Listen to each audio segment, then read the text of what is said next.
Bueno, ahí ponemos a grabar. Buen día a todos, de vuelta. Bueno, vamos a empezar con la clase de hoy. Clase 2, Poder Constituyente, Reforma Constitucional. Vamos a ver el caso que teníamos para hoy. Si quieren, primero voy a compartir pantalla para que lo leamos. La consigna. La consigna del trabajo es muy corta. El caso es el siguiente. Vilma Andrade, una jueza federal civil y comercial con asiento en la ciudad de Río Gallegos, designada por el Poder Ejecutivo y confirmada por el Senado en 1993, o sea, fue designada antes de la reforma constitucional. Este es el punto que queremos señalarles. ¿No? ¿Por qué? Porque, bueno, no importa, después lo vamos a ver. Tras la reforma constitucional de 1994, su cargo se vio amenazado por el artículo 99, inciso cuarto, que impuso una limitación a la garantía de inamovilidad, debiendo recibir un nuevo acuerdo por parte del Senado cuando cumpla los 75 años de edad. En 1999, Andrade fue beneficiada por el fallo Fait, donde la Corte Suprema de Justicia de la Nación entendió que la reforma constitucional del artículo 99, inciso cuarto, fue nula. En 2016 aparece el fallo Schifrin, que revierte la jurisprudencia en la materia. En el año 2019 hay un desplazamiento de uno de los jueces que votó afirmativamente en Schifrin, y el nuevo gobierno designa una jueza que públicamente criticó el fallo Schifrin. En 5 meses, la doctora Andrade cumple 75 años y quiere permanecer en el cargo sin un nuevo nombramiento por parte del Senado, aprovechando un posible cambio de jurisprudencia.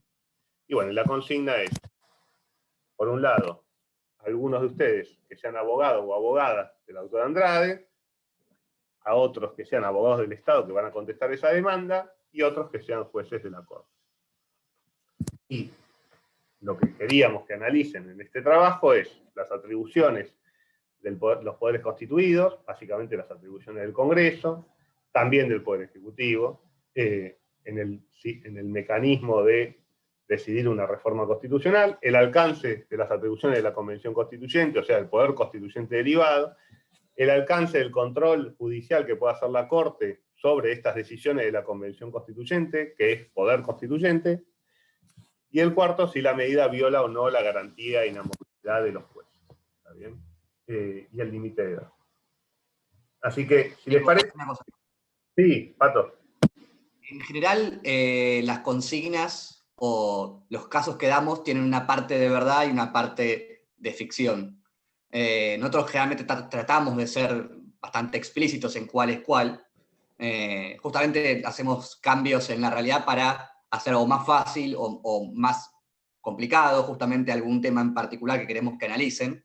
Es importante que ustedes, si no lo entienden de una, bueno, pregunten qué parte es la que es ficción, porque obviamente acá no es que se desplazó, en Argentina no se desplazó a ningún juez que haya votado en Schifrin, o que no haya votado en Schifrin, pero bueno, en general todos los trabajos, todos los exámenes van a tener esta mezcla de fantasía y realidad.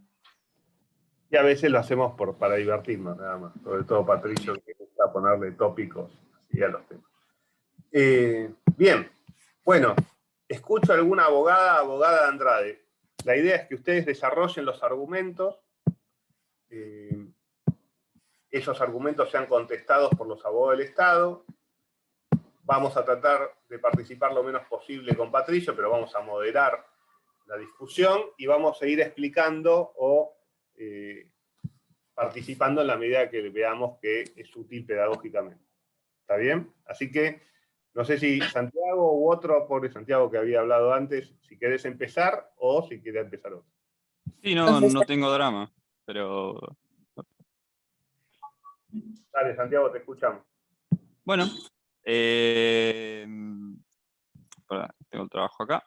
Igual creo que no hace falta que lo lea textual, sino no hace falta. A los puntos que son pertinentes. Bueno, yo empiezo puntualmente hablando sobre la garantía de inamovilidad. Eso argumento que es una cuestión, digamos, zanjada, entre comillas, porque realmente me parecieron muy convincentes los puntos que se dan en Schifrin, Así que eso, digo, que el carácter vitalicio y el Pero Santiago, inamovible, sí, perdón, vos sos abogado de Andrade. sí, ¿Cuáles son los argumentos? O sea, para empezar, por ejemplo, el argumento de la inamovilidad es un argumento para usar, para que Andrade use, ¿está bien? Entonces, sí, sí, si sí. vos, esto es entrenamiento, así que nadie, si vos te toca ser abogado de Andrade, no tenés que dar por zanjado el tema. Tenés que usarlo. Podés quizás como estrategia decir, bueno, no sería un buen argumento porque tengo otro buen argumento, y no hay ningún problema, es una estrategia de argumentación, pero lo que digo es, tengan en cuenta el rol que cada uno ocupa en el trabajo. ¿Está bien? Porque Igual, hay una tendencia de ponernos en rol de juez, en rol de decidir qué está bien y qué está mal. Y el rol que yo quiero que ocupen es defender lo que tengan que defender. No importa si está bien o está mal, que es el trabajo de los abogados. A mí no, cuando defiendo una posición no me importa si está bien o está mal. La defiendo y punto porque es mi trabajo. No es una crítica, Santi, es una no, no, observación. no, está bien, está perfecto. Este, Doctor, Sí, Candela, pero Candela, cargando. Perdón que sí, interrumpa, Santiago. ¿Puede ser otro punto así en defensa a la abogada el tema de la jurisdicción de la Convención Constituyente que se discute en el Fast Fight y también defender la jurisdicción de la Corte Suprema que se ataca? O sea, hay como una discusión al final del fallo con respecto a las dos, y bueno, en nuestro caso era defender la de la Corte y desestimar la de la Convención. sí, está bien defender la jurisdicción de la Corte sobre el tema, pero vamos paso a paso, bien Candela, bien Candela. Santiago, seguí, que te interrumpí, por favor. sí, no, lo que quería decir es que yo puntualmente sobre el tema de la inamovilidad señalo igual una cuestión a favor de mi clienta, y es que eh, el, digo que se pasó de una inamovilidad vitalicia, como era antes de la reforma, a una temporal, con lo cual argumento que sí, puntualmente esa garantía quedó afectada por la reforma. Y eso me lleva a mi argumento principal, que, bueno, el de la inamovilidad no es el más fuerte, pero mi argumento principal, que es que la convención, entiendo yo, no tenía, no estaba habilitada para reformar eh, dichas atribuciones del Poder Judicial, en este caso de los magistrados, de los jueces federales y de la Corte Suprema. Y, y señalo que hay, luego de la reforma, señalo que quedan como enfrentados dos artículos mismos de la Constitución, que son el 99 inciso 4, que en realidad se modifica una atribución del Poder Judicial en la parte donde se habla de la Constitución, la parte donde se habla de las atribuciones del Poder Ejecutivo, y después eso choca con el actual artículo 110, sobre las características puntuales del cargo de juez federal. Santiago, Sí, ¿por qué decís que no tenía la atribución, la competencia, la convención para reformar este punto? bueno, y acá puntualmente me baso en el voto del doctor Rosenkrantz, y un poquito en Fight, y es que puntualmente en la enumeración taxativa de la ley 24.309 no se encuentra creo que era el artículo 96, el que ahora es el 110, eh, que habla, bueno, sobre el cargo de juez federal y la característica de inamovilidad, con lo cual, bueno, si no se encontraba en esa enumeración taxativa, y entiendo yo que al ser un proceso de un porte democrático tan importante, no tendría por qué haber una extralimitación en las habilitaciones puntuales de la convención, siendo que ellos en ese preciso momento ostentan todo el poder soberano para reformar la Constitución. Y si no se encontraba en esa enumeración taxativa, digo que hay, puntualmente señalo que existe esa extralimitación y hay una violación misma hacia la Constitución Nacional. Ese es muy resumido mi argumento. Tengo otros puntos, pero para no hablar siempre yo. Perfecto, quizás, Santiago. Muy bien. sí. Bien, bien, Santiago. Muy bien. ¿Algún otro abogado o abogada de Andrade? Todavía no vamos a la fundamentación. Me interesa el título. ¿Cuáles serían los argumentos? Ahora les voy a pedir que fundamenten cada punto. ¿Está bien? Voy a pedir que fundamenten la movilidad y que la convención no está habilitada, que algo dijo Santiago. Perdón, ¿se me escucha bien? Se te escucha, Valentina. ¿Cómo andas? Buen día. Bien, perfecto, todo bien, muchas gracias. Agregando a lo que dijo Santiago, yo diría que la convención se extralimitó de sus atribuciones basadas en núcleo de coincidencias básicas, puede ser que se llame así, no lo recuerdo bien. Bueno, si bien le daba posibilidad de modificar el proceso de elección de los magistrados, no le daba la posibilidad de su remoción, o sea, la modificación de remoción de los magistrados. Entonces, en base a eso, yo apelo a una interferencia entre poderes que llegada a la edad de 75 años los jueces, es lo que lo que sucedería en caso de que, por ejemplo, no sé, el juez tome una cierta decisión que no sea muy popular, digamos, y esta se, no sé, mediatice y el Poder Ejecutivo decida no volver a seleccionarlo, por así decir. Ese es mi argumento de interferencia entre poderes. Muy bien.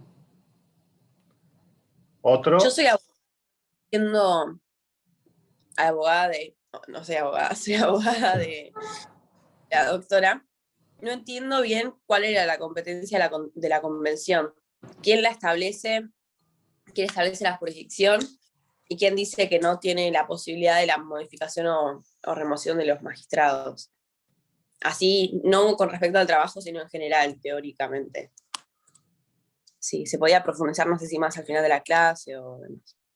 Perfecto. Sí, por supuesto. Ahora lo vamos a ir tratando a medida que va el caso. Perfecto. Todas las preguntas que a su vez tengan, ustedes vayan anotándola y guárdenla para irlas haciendo. ¿Verdad? ¿Algún otro argumento? Buen día.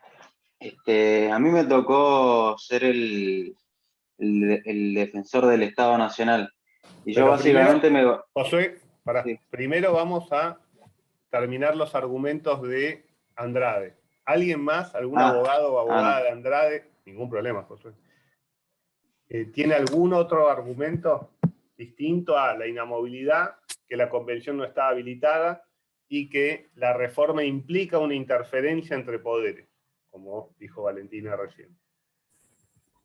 Perdón, yo tengo un argumento diferente, que es que la Corte también es el último intérprete de la Constitución, y yo soy abogada de Andrade, y me agarré que el hecho de que volverse para atrás en una doctrina tan importante como fue el fallo Fight es algo muy importante, que no se puede hacer así como así, y que si bien los fundamentos de los jueces que fallaron a favor fueron claros, me parece que no fueron suficientes. Creo que es algo de mucha importancia institucional. Y aparte también Andrade había sido designada antes de la reforma, que es también un punto importante en Fight. Eso tiene compatible. ¿Y eso qué argumento sería este último? Yo no lo puse en el trabajo porque no sabía bien cómo expresarlo, pero lo entiendo desde Fight como que si vos das un derecho, no lo podés remover después. O sea, ella tenía el derecho de quedarse hasta después de los 75 años sin un nuevo nombramiento, y le están sacando un derecho, se están volviendo para atrás en un derecho de la jueza. Bien. Entonces, para entenderlo. Un segundo, Sofía, un segundo. Un segundito. Para entender a Morela. un argumento es el problema del cambio de jurisprudencia, está bien, que te parece que no está bien fundado, y yo sumaría, bueno, quizás se puede decir algo más sobre eso, si alguien lo utilizó ese argumento, y el otro lo podríamos resumir como el argumento de los derechos adquiridos, que está en Fait y está también un poco en el voto de Rosencrantz, y es mencionado por votos de la mayoría para destruir ese argumento. ¿Está bien ahí? ¿Te entendí bien, Morela? Sí, profesor. Sofía, todo tuyo. Sí, yo iba a decir eso que dijo Moreno al final, de que están vulnerando un derecho adquirido a Andrade por haber sido designada antes de la reforma constitucional. Bien. ¿Algo más?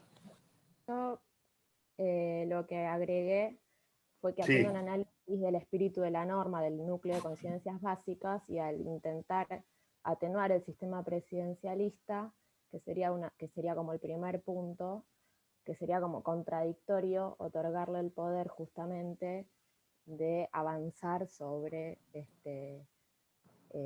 la decisión de la designación de jueces cada 5 años desde los 75. Bien.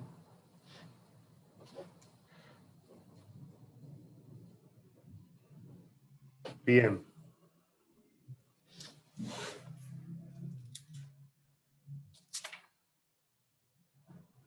Ok, ¿algo más?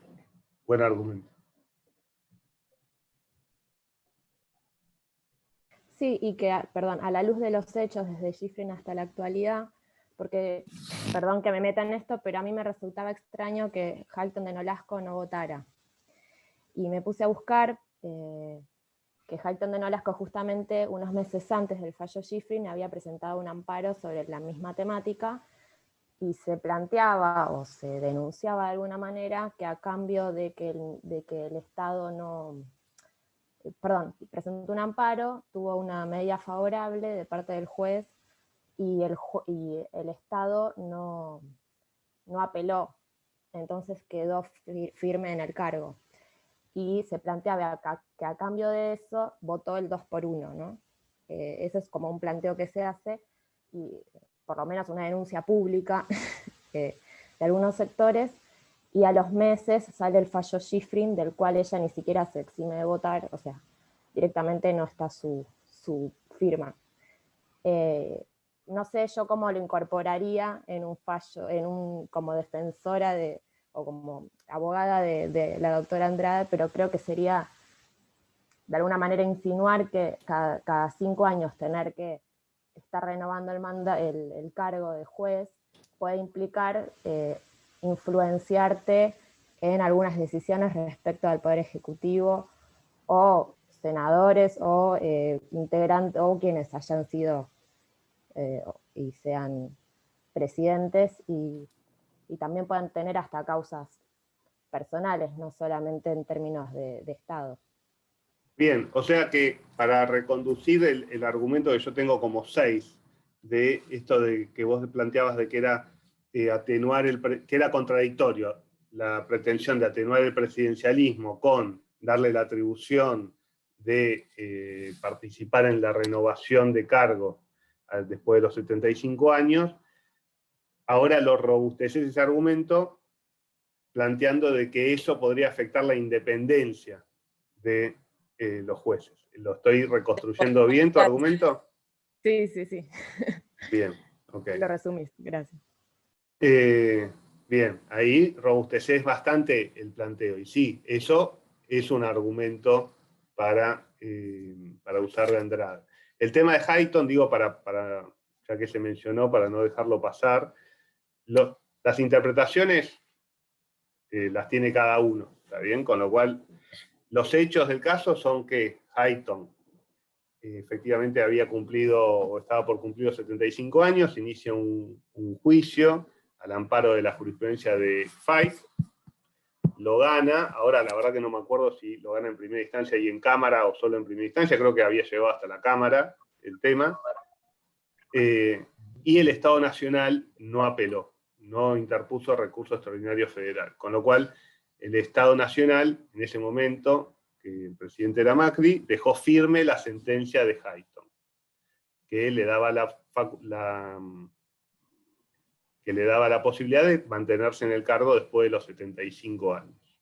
Y efectivamente en Fight, buena, ahí atinado Eve que se dio cuenta, Hayton no vota, seguramente excusándose por una situación de decoro de que ella tenía interés, ¿está bien? Porque ella misma estaba en esa situación, con lo cual, que se haya abstenido de votar,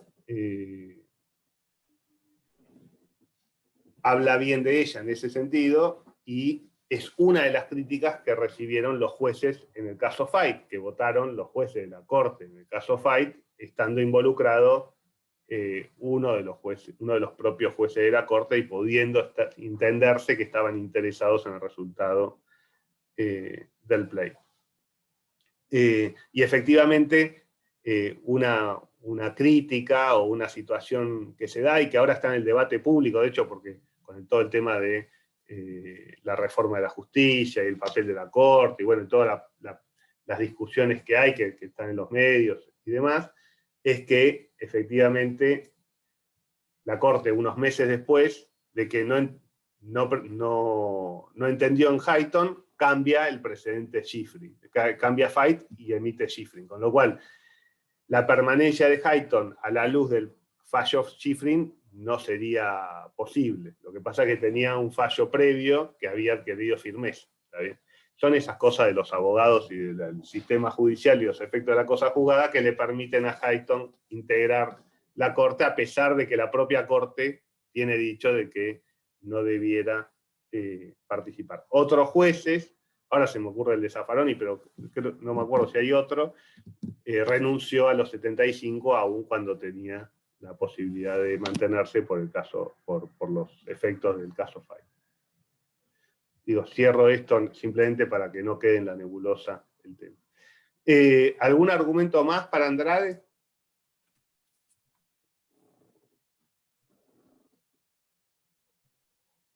Yo recién me acordé de algo que todavía nadie dijo. Dale. El artículo 6 de la ley 24.309, que habla de que serán nulos, de absoluta nulidad, si no me equivoco, todas aquellas modificaciones que se extralimiten de las atribuciones dadas a la Convención, tipo, para tenerlo en cuenta. Bien, sería parte del argumento, del segundo argumento que dio Santiago respecto de que se había extralimitado la Convención y el núcleo de coincidencias básicas. El artículo 6 efectivamente sanciona con la nulidad absoluta de todas las modificaciones que realice la Convención, apartándose del temario de los artículos 2 y 3. Está bien, Valentina. Hay una cosa que yo, en relación al tema de poder constituyente, originario, derivado y el poder constituido, lo que planteo es que no es ir contra el poder, contra la soberanía de la Convención Constituyente, sino garantizar que se cumpla con la voluntad del poder constituyente originario, que en definitiva es el que de alguna manera da la potestad de hacer el control de legalidad, digamos, que sería esto de si es nulo, de nulidad absoluta o no. No sé si está bien, pero... Está bien, está bueno. Estamos tirando argumentos. Después ya los abogados del Estado ahora los vamos a escuchar a ver cómo objetan cada una de las cosas que ustedes están sosteniendo. Seguramente le daremos la posibilidad de que contesten. Y después vamos a volver a escuchar lo del Estado Nacional y después escucharemos a los jueces y juezas de la Corte. ¿Algo más por los abogados del Estado? Profesor, este es un tema como de definiciones que a mí me trajo como confusión, por más que yo leí. El poder constituyente derivado sería en este caso la Convención Reformadora. Así es.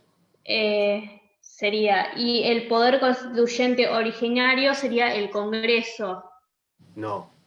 El poder constituyente originario es el constituyente de 1860. Hubo dos como mínimo 2 actos de poder constituyente originario, está bien, en nuestra práctica constitucional actual hubo más, o fueron golpes de Estado, es una discusión que son la Constitución de 1853, y luego la guerra civil con Buenos Aires, la Constitución de 1860. Algunos lo plantean como que fuera parte de lo mismo, por eso hablan de Constitución 1853/60, y otros entendemos de que no es lo mismo, y son 2 actos de poder originario distintos, que no son una continuidad uno del otro, y que hablar de Constitución 53/60, se quiera o no, esconde las diferencias, está bien, que existen entre la constituyente del 53 y del 60, y el hecho de que hubo una guerra civil durante 7 años, en donde hubo de todo menos continuidad o armonía entre los constituyentes de la Confederación Argentina y lo que finalmente terminó siendo la Constitución de 1860 de la Nación Argentina. Eso es poder constituyente originario. Luego, todos los golpes militares que hubo en la historia argentina pretendieron de alguna manera que eran poder constituyente originario, aunque no lo decían. ¿Está bien? Con lo cual, por eso además sería inválido, porque de última, si hubieran hablado de poder constituyente originario, hubiera tenido algún matiz interesante de discusión teórica. Y los poderes constituidos son los poderes que están creados por la Constitución: el Congreso, el Poder Ejecutivo, el Poder Judicial, el Consejo de la Magistratura, el Ministerio Público Fiscal, etcétera, etcétera, etcétera. Todo eso es poder constituido, con lo cual el Congreso, cuando sanciona la necesidad de la reforma, es poder constituido, y convoca al poder constituyente, que se divide en originario, porque es el del origen, o el derivado, que es el posterior. Pero bueno, eso lo vamos a ir viendo a medida que desarrollemos la clase. Sí, Pato. Hasta ahora ustedes mencionaron 2 argumentos más que nada procedimentales de por qué la convención se extralimitó. ¿No se les ocurre algún tipo de argumento más sustantivo de por qué la convención no podía hacer lo que hizo? ¿No podía modificar la garantía de inamovilidad?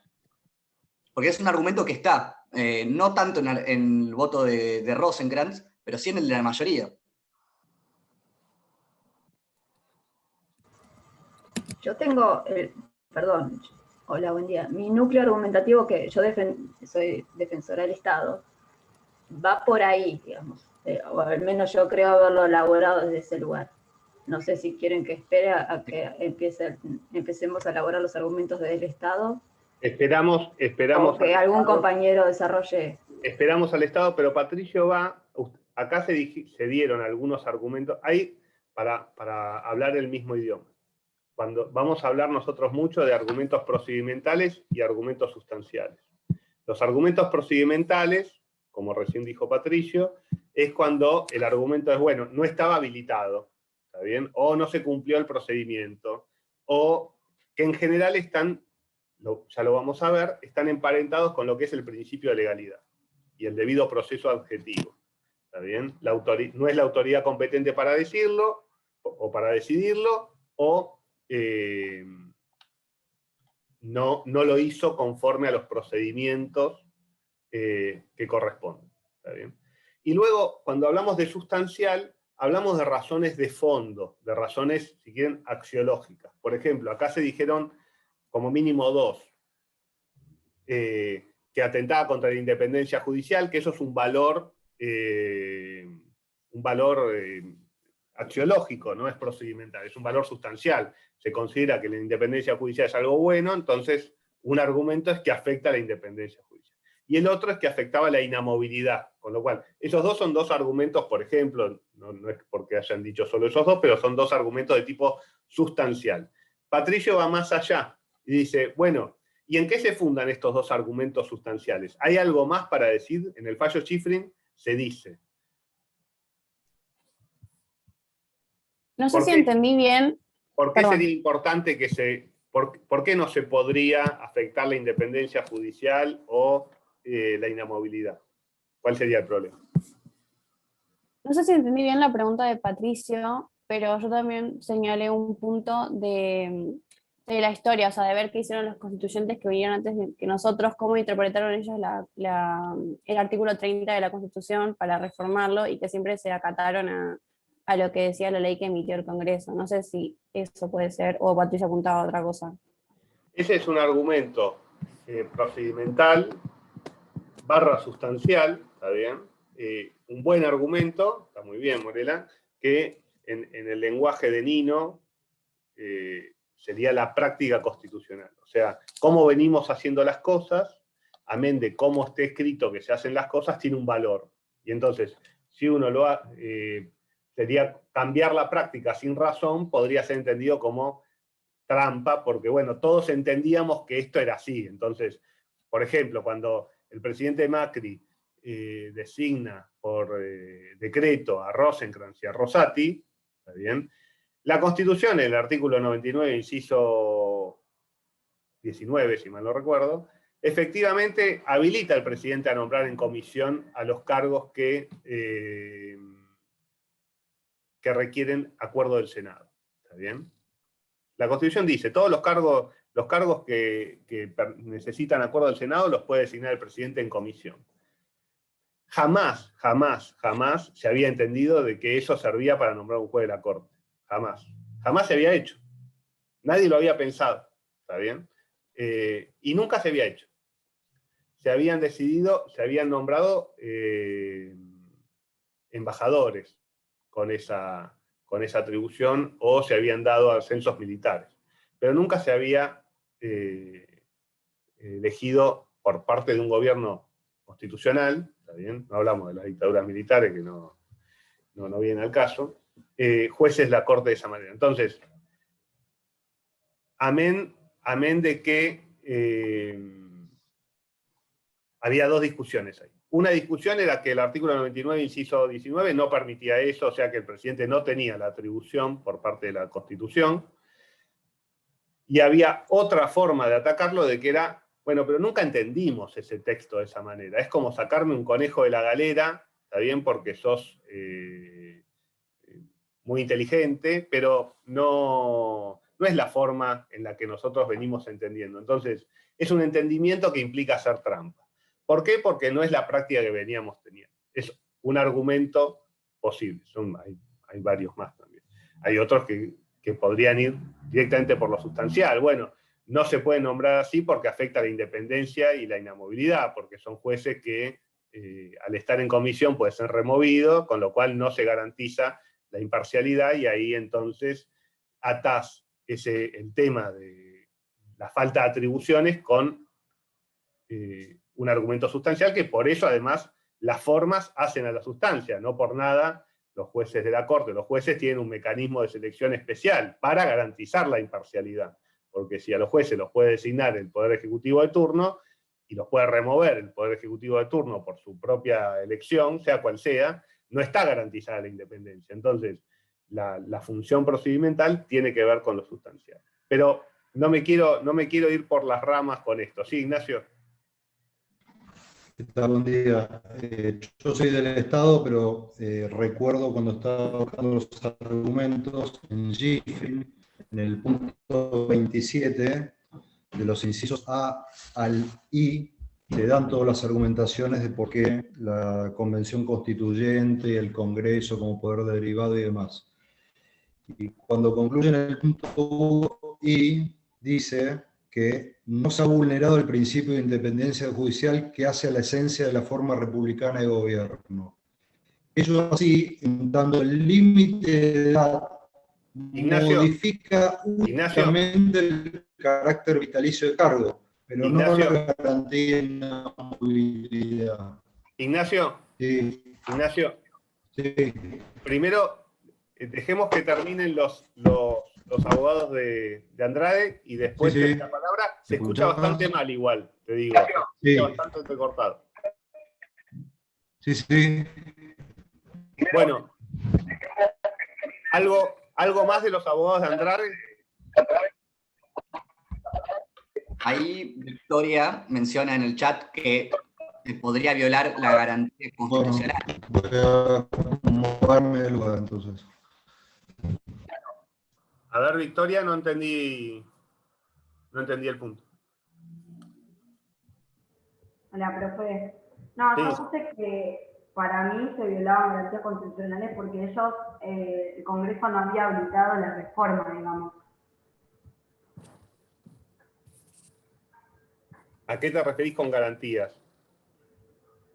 O sea, o sea, creo que sería lo que podrían, las garantías que tienen los jueces, digamos. Ok, o sea, te referís a la inamovilidad e independencia. Claro. Ok. Bien. ¿Algo más de los abogados de Andrade? ¿Algún argumento? No, cuando Patricio planteaba una cuestión más sustancial, pensé lo mismo que Ignacio en cuanto a poner en riesgo la República por no hacer, o sea, más allá de que hay un argumento procedimental, la base de ese argumento procedimental es cuidar la República. Ok. Digamos. Bueno, pero ¿por qué no podríamos? Lo que está preguntando Patricio es, bueno, ¿y cuál es el problema? ¿Por qué no, para ustedes, para esta postura, diría que, y cambio, ¿no? Que no sea más republicano el sistema? ¿Cuál es el problema? Hay una postura que sostiene que eso no se puede hacer, que hay un límite sustancial a esa decisión. Yo no la comparto, por ejemplo. Los contenidos pétreos, ¿era? Eso. A lo que iba Patricio era los contenidos pétreos. Entonces, eso no se puede, que es lo que vos dijiste cuando hablaste de la voluntad del constituyente originario, ¿está bien? Aunque tentativamente iba por ahí, yo lo entendí así. Entonces, que habría unas decisiones del constituyente originario que no se podrían modificar. Ese sería un límite sustancial, que es a lo que iba Patricio, si lo conozco a Patricio. Y lo interpreté bien. Bien. No hay más argumentos, hagamos una cosa, hagamos un break a partir de ahora, 11:05, empiezan los abogados del Estado Nacional. ¿Está bien? Perfecto.